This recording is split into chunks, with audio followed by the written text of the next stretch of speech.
we talk about stewardship as one area. Stewardship as the most important way in which you need to govern. Okay, so see, we have when you take this applied Indic psychology and all that, when we have all our modeling is based on tetrahedron. We call it the tensegrity, or it's called the Kaipas Pyramid. So our models are based on tetrahedron. So if you have applied Indic wisdom, applied Indic psychology, applied Indic leadership, and applied organization design, you get a tetrahedron with 4 phases, and which we are mapping to Dharmam, Artham, Purnam, and Anandam. And one of them, and I think it is, if I remember it right, I think Purnam we translate it as stewardship. So don't note it down, and even don't go by the recording. I will share you the exact document or the visual, so you can look at that. So let me say that something more fundamental. See, fundamentally human can potentially operate from 4 fields. One is what most of the people operate is in avidya kshetra. Then you can operate from dharma kshetra. Then you can operate from dhyana kshetra, and you can operate from sachidananda kshetra. So the people who operate from sachidananda kshetra are far and few. Not even all the Swamijis and all that. It's the few realized souls who are, we call it Videha Mukta, Jivan Mukta, whatever you want to call it. They operate from Sachidananda Kshetra. Of course, some of the Swamijis and all may operate it, but they only operate when they are in that closed eye samadhi state. When they come out, they are not no more there, kind of thing. So what we have, the English equivalents of these are Avidya Kshetra is entropic field, Dharma Kshetra is enlivening field, Dhyana Kshetra is coherent field, and Sachidananda Kshetra is generative field.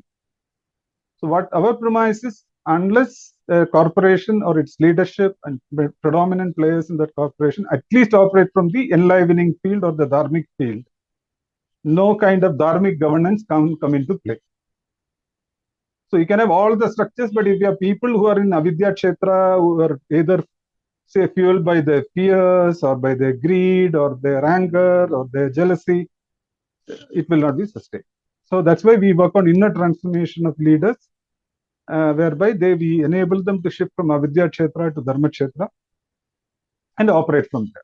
So seeing from dharma kshetra, thinking from dharma kshetra, feeling from dharma kshetra, deciding from dharma kshetra, communicating from dharma kshetra, and acting dharma kshetra becomes paramount at an individual level of people who say bring a corporation alive. So that's the fundamental. At the individual level, this thing, and the interpersonal team level is to shift from avidya kshetra, entropic field, to the enlivening field. So one very universally applicable definition of dharma, what we say is, a dharmic action is one which enlivens you, which enlivens others whom you are interacting with, and it enlivens the context also. If any of this is not enlivened, it's not a dharmic action.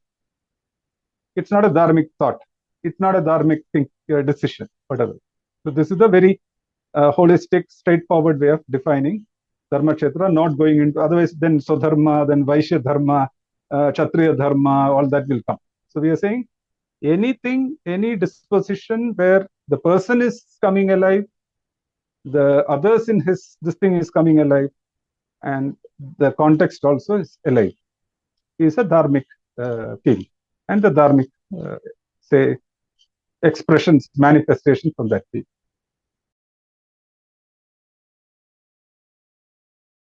Yeah. See, if you say Sushasan will happen if you have Raja Rishis running the, in charge of governance, and Raja Gurus governing them, or guiding them, mentors or coaches, whatever you call it.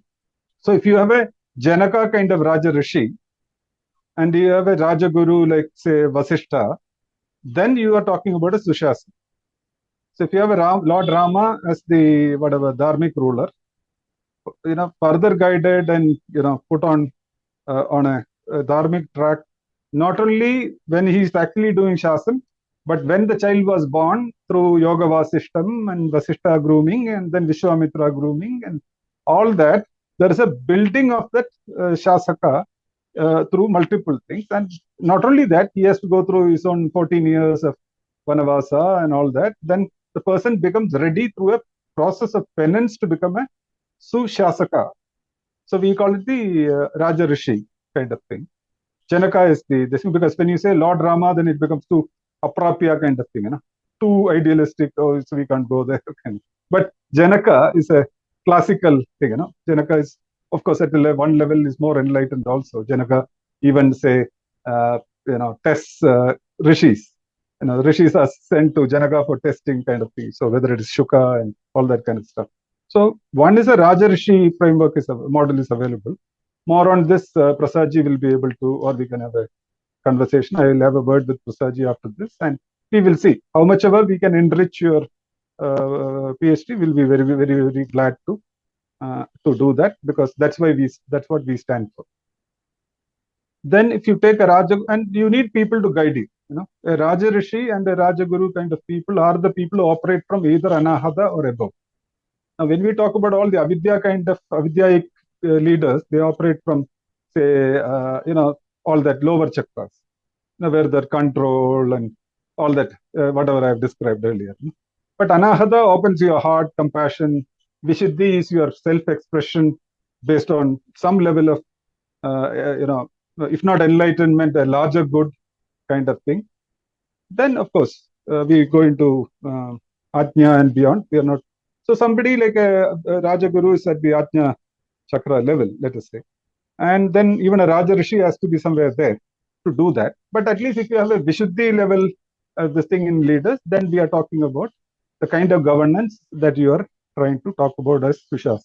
Yeah, so coming to governance per se, our perspective is based on a divine model.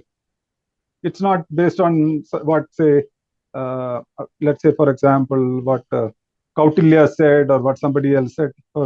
I'm not taking away the quality of Viduraniti or, Chanakya Niti and all that. So you're already there. So we are trying to derive lessons directly from the divine principles, not from any commentaries and all that. So that's where when you're talking about current corporation, we are talking about wealth. How wealth is maximized or wealth is sort of usurped and kept in the close this thing of shareholders to the detriment of all the other stakeholders, larger society, environment, other species, you name it, it's all there. So the basic framework on which we are trying to do that is the Ashtalakshmi framework. So there are 8 forms of Lakshmi, but most of us are conversant and well versed is the Dhanalakshmi, which is the monetary part of the. But if you take the Ashtalakshmi, so our divine could have expressed simply as one Mahalakshmi. It is not so. Mahalakshmi has got 8 parts to herself: Adi Lakshmi, Dhairya Lakshmi, Adi Lakshmi, Dhanya Lakshmi, Dhairya Lakshmi.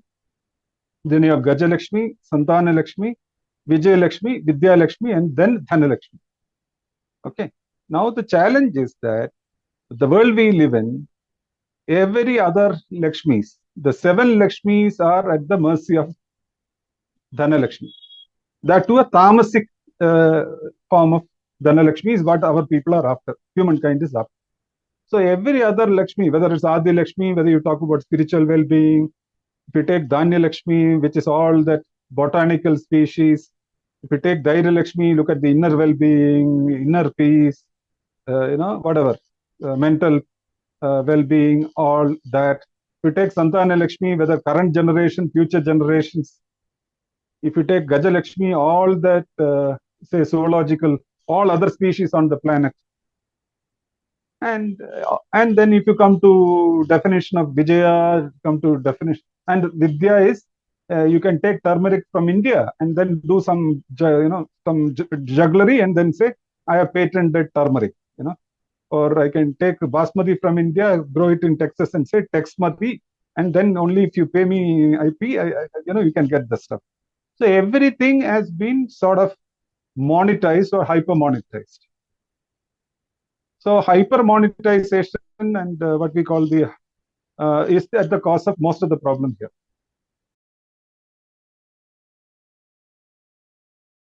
See, the essence of good governance or dharmic governance or non-dharmic governance is the way the mind works. The way, say, if you, we'll have to go back to Thomas Friedman and whoever it is and said shareholder at any cost, which happened, whatever, so many years ago, Chicago School of wherever, all that. Then everybody got onto that bandwagon, shareholder, maximization. Then even if I am a dharmic CEO, I have no choice. If I have to show my quarterly report, quarterly results every quarter or whatever it is, there is, even if I am, say, it's a dharmically oriented, I don't have any ill, this thing, I have no say at all. So I think the governance is an issue because we have got some of the definitions completely wrong. So it is not about somebody becoming divine. So it is, see, divine is present in every being. It is present in matter. It is present in all living beings. That's why you have Gajalakshmi and all that, Dhanya and all that. So it is present in all. It is as common as breath, or as common as what you can see in front of your eyes. So we are not talking about divinity as something like, it's in a highly protected, in a air-conditioned stuff, and if you bring it out, it will collapse. No, divinity permeates all the universe, everywhere. Plurality, everything is divine. So I think unless see, for example, if you look at ESG, if you look at Sustainable Development Goals, in my paper, I have mapped the 8 Lakshmis to, I mapped the 16 Sustainable Development Goals to the Lakshmis. Even then, the Lakshmis are more complex and more plural than even the SDGs. At one level, I had to force fit, say, one of them into the Dhairya Lakshmi. Because even the SDGs, I mean, it does talk about the inner reality of man and whatever it is, but not so much. So if you look at this framework, it not only talks about external things, it talks about the spiritual part, it talks about the psychological part, and it also talks about the material in terms of both, commodities, flora, fauna, everything. So if we can pay attention to this, I'm not saying Ashtalakshmi is the framework which we can use for governance because that deals with wealth. So if you can say, look at Dashamahavidya, if you can look at, say, Panchabhutas, if you can look at the, say, Navadurgas, all that, you will get governance principles of the, of a corporation, of a society, of the universe as a whole. That's the perspective I have to try to bring. Because the way the divine is expressed will not be discriminant, it will not be exploitative, it will be all-encompassing, it will be plural and compassionate. If these principles, if we can, say, derive and, say, decode into the current reality. So as far as the corporation is concerned, we have brought in Ashtalakshmi. So if you have to take, say, knowledge itself, there is something called Navasaraswati. So you'll have to look at what are the Navasaraswatis, why 9 forms of Vidya, all that we'll have to get into. Now, if you take Dashamaha Vidyas, which are about the Divine Mother as the Shakti, why 10 forms of Shakti? Out of that, how much are Stira, how much are Chara, and what does that connote? There are multiple things can happen. So what we are saying is, we are not looking at divinity as something distinct, but we are saying divine principles, if you look into the details, into the depth, you will get solutions that are dharmic, that are sustainable, and that are generative to manage what we have messed up. So if you are talking about dharmic governance, if you are talking about sustainable governance, if you are talking about regenerative governance or generative governance, then in the divine principles which are available in our, in our paddhatis or the Shastra, can be looked into and derived.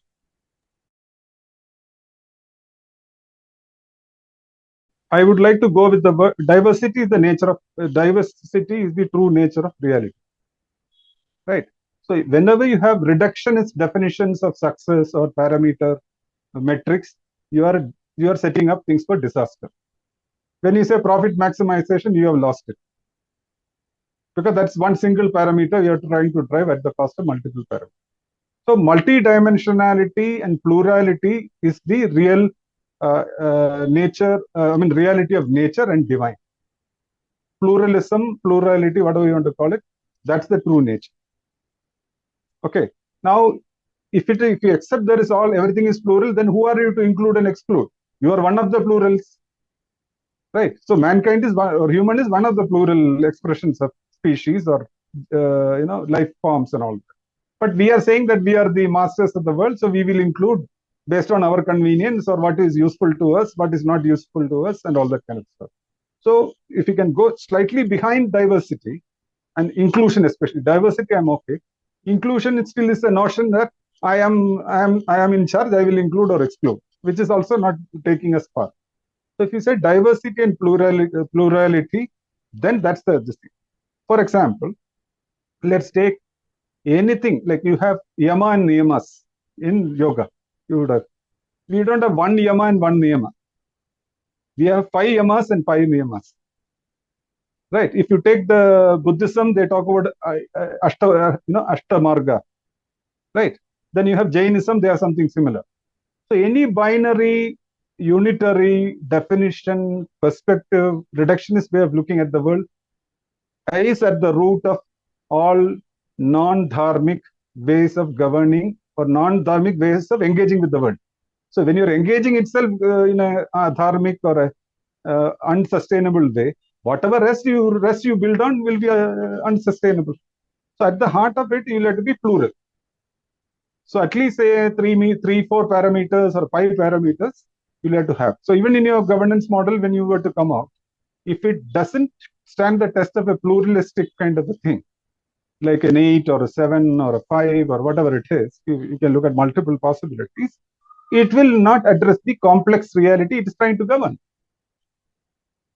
So, for example, if you take 8, for example, let's take Adi. So, what we are now talking about? We are talking about industries, and we are indexing industries, saying how are they affecting the biodiversity? The construction industry, war industry, or whatever it is. What is their impact on biodiversity becomes a parameter to look at their rating or whatever, their sustainability rating. So the way I have done my work is that Ashtalakshmi mapped it to sustainable development goals at one level. Then the business responsibility, sustainability reporting parameters, BRSR principles, all that has been mapped to the Lakshmis and what the correlations are or possible the correlations and what we can derive from there. So if you look at the business responsibility framework, if you look at the sustainability framework, including net zero, water positive, whatever have you. That's the way to make governance very holistic and dharmic. So we are not talking in the air. So we have Unilever during its Paul Polman's time. He deliberately bought back shares, and took 75% of shares inside. Whereby Unilever never reports across, including Hindustan Unilever. They don't report any quarterly reports and all that. They will only give you annual report. So they started working on not only quarters, this quarter to next quarter, they started working on multiple years. And if you take the Tatas, so Tatas is also talking about, there is a Tata Sustainability Group, which is driving the whole sustainability, this thing. There is one more program they have come up with. I'm unable to get the name. Then you have Patagonia, which is sports, whatever, this thing company. So now gradually mankind is waking up to, so you have not only the Amazon and this, that, and the other, which is the standard way of saying which is the wealthiest corporation, whether it is Tesla, Amazon, Apple. You have also a list called based on sustainability parameters where these people stand. So many of these companies don't even come in the first 10 or first 50, that kind of stuff. So only we have parameters, benchmarks, measures across the globe saying that it's not enough to maximize shareholder wealth or probably delight the customer at whatever cost. But you also have to be how much are you overutilizing water? How much are you polluting air? How much are you depriving future generations of their whatever, So I think somewhere, why I'm bringing this, so at a governance level, what doesn't get measured will not be followed. Behavior follows measurement. So if the corporations are forced to report year on year their impact on environment, which is, I think, planet, ESG is about planet, profit, planet and people or whatever it is. So it's all just the beginning. I see it's a good beginning across the globe in terms of humankind and Indian human corporations becoming more and more responsible. Yeah. So why am I saying at a governance level, whether it is whoever is in India, it will be SEBI. In US, it will be the whatever the security and whatever exchange or whatever it's called. So unless there is a clarity at that level, we will look at governance and we value holistic governance more than we value fragmented governance. Holistic governance will not take root and take wider acceptance. Somewhere the depth of avidya or the grasp of avidya is so much in terms of people have become too self-centered. So even if you look at even our society is struggling, like our society is known for taking care of elders, taking care of the weak, and this, that, and the other. Now the way different ideas and all are bombarded, I'm not because I have also gone and experienced, say, senior citizens living together. They have their own company. I'm not deriding all, but essentially people have become too selfish, self-centered in all forms of justice.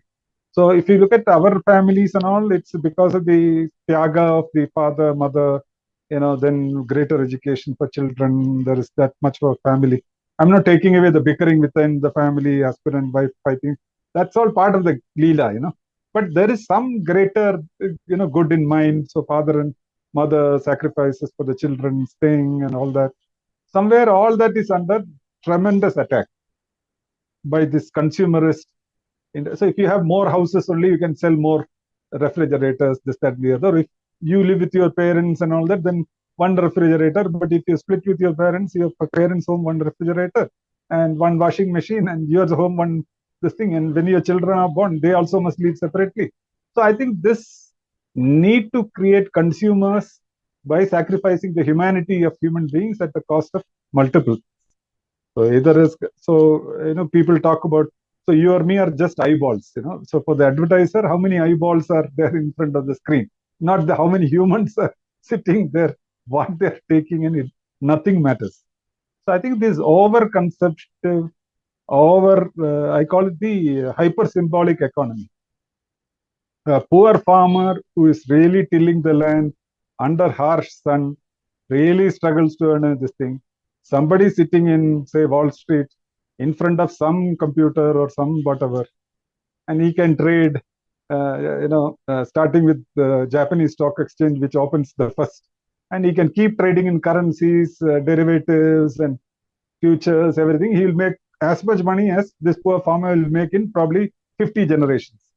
So even if it is real wealth, one can understand. But it's like, derivatives and futures, and then there is wheat futures, there is rice futures. The poor rice farmer is, committing suicide in Vidarbha, wherever. And that, whereas the guy who is trading in, rice futures is making billions of dollars. I think complete greed, in multiple levels. And this greed has corrupted everywhere. So they will bribe politicians, so they bribe the African leaders left, right, and center. So African continent is in a mess. We see the defense lobby, the way they have corrupted our elites in India. Now with great difficulty, you can see somebody is trying to put things in right. How much pressure, whether it is the Soros after Modi or this. I mean, you can see multiple things happening. So it is a asuric or a Rakshasic grip on the planet consciousness, human consciousness, vis-a-vis light forces trying to really assert. The divine forces, the light forces, trying to bring in some more. I mean, I'm not saying we'll go back to Satya Yoga or something, but even in Kali Yuga, there must be some method to this madness. This has gone too far, kind of thing. So somewhere across the board, unless there is a there is an anchoring in the dharmic level, what I described earlier as the Dharma Kshetra level, whether you are what we call the Grihastha as a family, what do you call that, Grihanatha, or where you are the the Panchayat Sarpanch, or you are the mayor, or you are the municipal chairman, you take any, or you are a school principal. Unless this is there, this anchorage, which has been the great blessing of our great saints and various practitioners, bhakti saints or rishis of Bharat, somewhere that has to assert. It is going on. I'm not saying it is. So I think that is gradually gathering momentum. I am very optimistic in terms of how it is going to head. see, sheer fact that we didn't go and conquer anybody, the very fact that during COVID, Bharat went out and, within its means, went and helped so many. Look at the goodwill we have generated. Look at the good, the way we are being taken seriously vis-a-vis who just try to make money as a nation or a company or whatever. Like Pfizer versus, say, Bharat Biotech. So there are multiple examples. So I think even in Ramayana period, even in Satyuga, I don't know, let's not go there. Even Ramayana period, for one Lord Rama, that you had, all kinds of mess. You had Bali, then you had Ravana, you had Kumbhakarna, you have Khara, Dushna, and Trishira, and then in the forest. So it was never that, all great and all Sattvic, never. So I have no such illusions. So the illusion is, at least if you want to be Dharmic, so if you are a Rishi trying to do, say, Havan in a forest, you need a Lord Rama to come and protect you so that you can do your own Havan rather than being, eaten away by an Asura or a Rakshasa kind of thing. So as simple as that. So there also it was mixed up. By the time we came to Dwapara Yuga, it was even worse. So let's be clear that we are in Kali Yuga, which is heavily loaded on this side, on the Asuric and the Rajasic or whatever you want to call it side. But within that also, there can be a semblance of, balance, semblance of justice, fairness, and some space for everybody and all that. I'm not only talking about human beings. When you take Vasudhaiva Kutumbakam, it means all forms of life, including which we think as matter which is without life. So our view is very clear. So within this thing, what is the current level of sanity, current level of equilibrium we can establish is the way forward. So I think even in current thing, the fact that you could have still, after MIT, you could have probably got 2x, 3x, maybe 5x, and you would have gone into that level. But there is something in our culture, there is something in your samskara, the punya you have done and your parents have done, and also the guru who, the Jnaneshwar Maharaj himself pulling you there, then giving you a living guru. So I think those forces are also at work. I think this light forces versus dark forces, it's an ever-growing story. Whether it's Krishna versus Shakuni or Ravana versus Rama, it's all part of the reality. Now we are more Shakunis and we are more Ravanas, not only one in a statutory. That's the only difference. I think from that standpoint, if you ask me the way I would like to look at myself, is even given this thing, and people did not, whether a Vasishta or somebody, they didn't sit there and cry why there is a Ravana and all that. No, they went about their work in terms of how to make, like take Valmiki. He brought up Lava and Kusha. He wrote Ramayana so that we still read those Ramayana kind of thing. So I think if you take leadership, if the people can get more and more in touch with, the basic humanness, forget about divinity and all that, the things will be much better off. So if we can influence and contribute to that process in whatever way we can, I think is the way I would look at how to influence and move forward. One is this, this coinage or this saying, Swadharme nithanam shreyaha, and paradharmo bhayavaha, the kind of stuff. So if one has to recognize what is one's swadharma. So if I am a leader, I must have plural, multidimensional, holistic definition of whom am I serving. Let's not even talk about stakeholders. Who all am I serving in this role? Am I only serving the person who is giving me money? Am I only serving the consumer at any cost? Or am I serving the people who are with me? Am I serving the people who are supplying me? So I think there must be a holistic perspective of where am I as a dharmic thing in this interconnected world.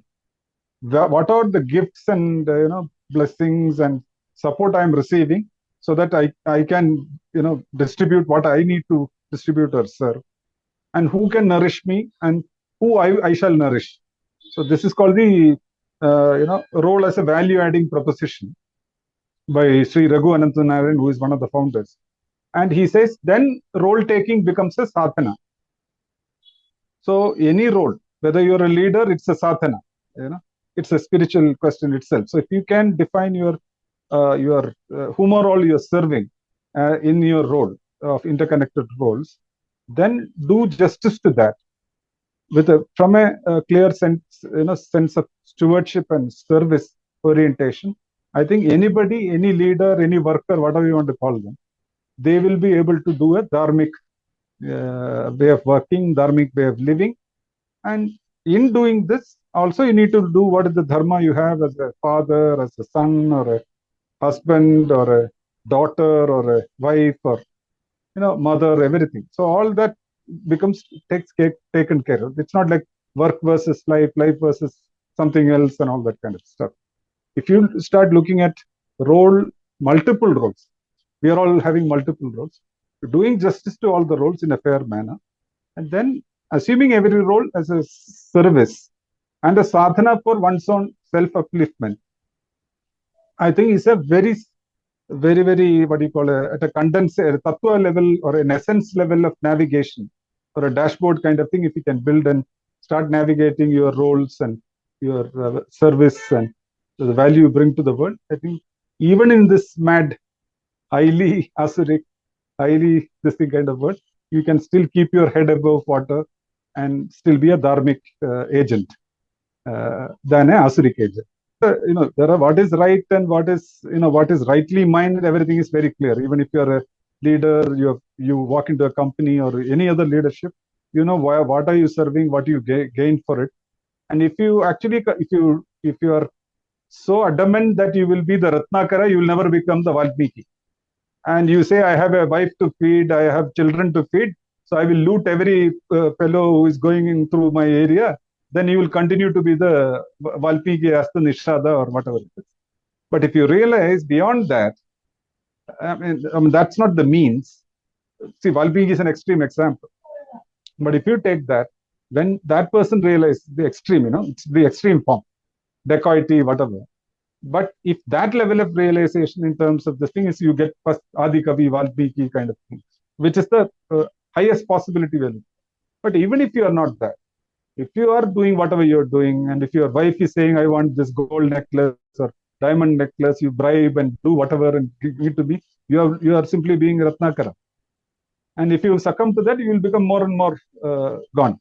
So I think essentially it is in terms of knowing the multiple duties and you say the dharmic boundaries of that duty.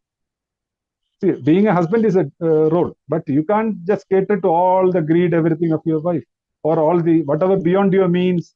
If you want to cater to the whims and fancies of your children, I think in this thing you have to see what is the larger good in what I am doing. Am I actually keeping myself alive, and my children are alive, my wife is alive? I'm not saying simply living, they're alive in a dharmic sense. Then I'm being on the path. But in trying to be a good husband or whatever, satisfying husband and satisfying father, if I am diminishing myself by taking bribe and doing this, that, and the other, even my life is being taken up, kind of thing. So I think one state is, can I be enlivening myself as a human being, and whomever I am serving, can I enliven them also, and without depleting the larger nature, the dharti on which I am. So ultimately, I have to look at myself as a trustee and custodian and a steward, not as the owner or master or any of that. If I know I am a trustee, not only of whatever has been given to me, I am a trustee for future living beings, future generations to come. I cannot deplete everything and then make them completely this thing. That level of trusteeship, not confined to this space and time, but across time and space, to not only one's own future generation, larger thing, I think then a person can be on track, whichever role he is part of. Other than that, you will get succumbed to any acidic temptation or this thing or the other. Too much. I mean, I'm not saying you will be completely cursed or you'll move away. You will get tempted, then again come back. You get tempted, you come back. But if you can continue to go on this, and if this becomes the central story or narrative of your life, then you will stay on a dharmic course, given the current reality, and do justice to all and be fair to all your business. You cannot satisfy everybody, but you can be fair to everybody in your life, whom you are serving and whom you are dutiful to. That's the way I would put it.